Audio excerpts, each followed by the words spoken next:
Look at 2011 Dodge Grandcaravan customer complaint. Vehicle cranks but does not start. So as you can see, it just cranks over, but nothing at all. So first thing we're gonna do is check with scan data and see if we have any useful information that the vehicle might give us. And then second, what we're going to do is check for fuel. Make sure we have fuel. Go into the fuel rail and check for spark. Make sure we have spark. Go into all the coils and go from there. So I believe the easiest part going to be checking for fuel. So let me go get a light and I'll be back. So right now we have a piece 0688, which is a ASD main sense circuit. That's the main one that we're gonna have to start checking. Probably that is connected to the fuel pump. Make sure we have fuel pressure. But for that, I will start checking, like I mentioned, fuel pressure and go from there. As you can see, I just removed this fuel pressure line. As I was suspecting, I don't have no fuel pressure going to this. So the thing I'm going to do is check the circuit and see what else power this ASD relay and go from there. Right now what I'm suspecting is a bad fuel pump, but let's start checking these out. So on this fuel pump relay, 30 and 84 is our power feeds, 85 is our command, and 87 that's to our fuel pump module, as you can see. So let's test and make sure that these two circuits are hot. If they are, we won't have to go towards these two right here. At this point, I'm suspecting a bad fuel pump. As you can see, both sides of the circuits are able to illuminate. So we're gonna go after the fuel pump relay, and which should be. Find the fuel pump relay. So give me 1 second, I'll be back with you. I forgot to mention, this is a TIPM.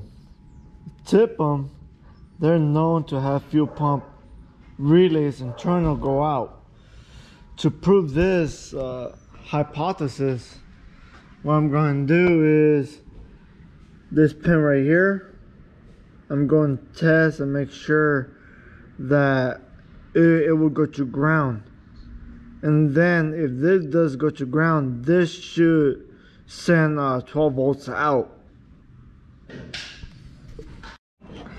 So I don't know how well that will be able to show, but you see this brown wire, that's the wire that we are interested in. So I'm going to pierce probe the wire. I'm going to pull some of this tape insulation off, so I could get better contact without stressing the wire, and we should be watching that for the fuel pump command. As you can see, let me get something to mark with. This brown wire, I could do this.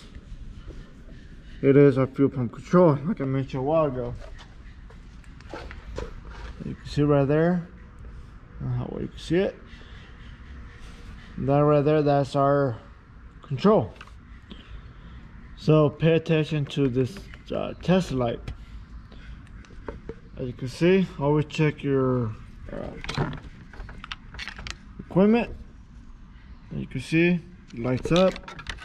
So we do have a good working test light. Now the issue is prove our next step.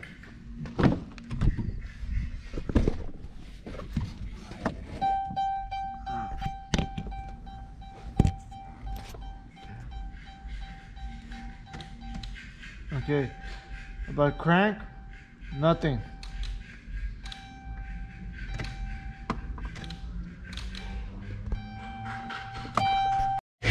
So we're on our next test.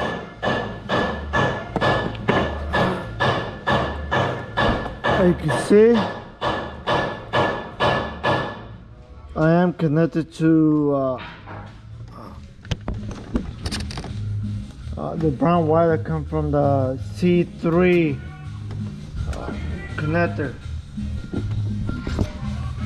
So when I'm off, let me go ahead and command it on. It's on, as you can see, but Tesla doesn't light.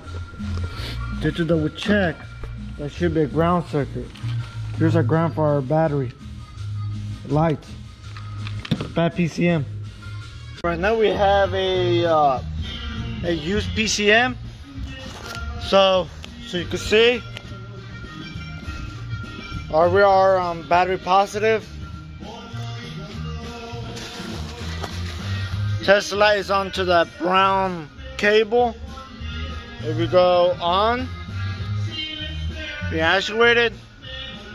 Let's go through the the vehicle and see if we have anything that needs to be addressed. This vehicle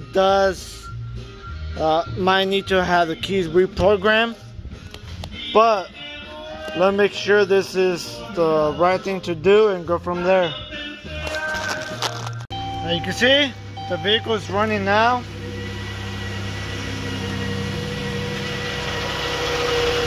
We're gonna have them put everything back together and see you guys on the next one. Thank you guys for watching.